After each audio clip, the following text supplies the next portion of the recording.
Good morning. Temperatures today are not bad for mid-December. Afternoon highs will be as mild or milder than yesterday in many regions. In fact, here in Seoul, we'll see highs nearly 7 degrees higher than the seasonal norms this afternoon. However, rain nationwide on Tuesday will bring chilly conditions back to the country. Despite the mild temperatures, air quality will be decent across the country, but dry weather advisories remain in place in the eastern regions as well as in Daegu, so be extra careful when handling fire.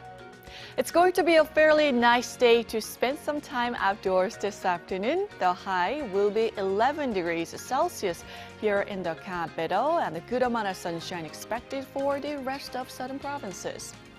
We will see plenty of ups and downs this week. It's going to feel more like winter as we head into the middle of the week as readings drop to the seasonal averages.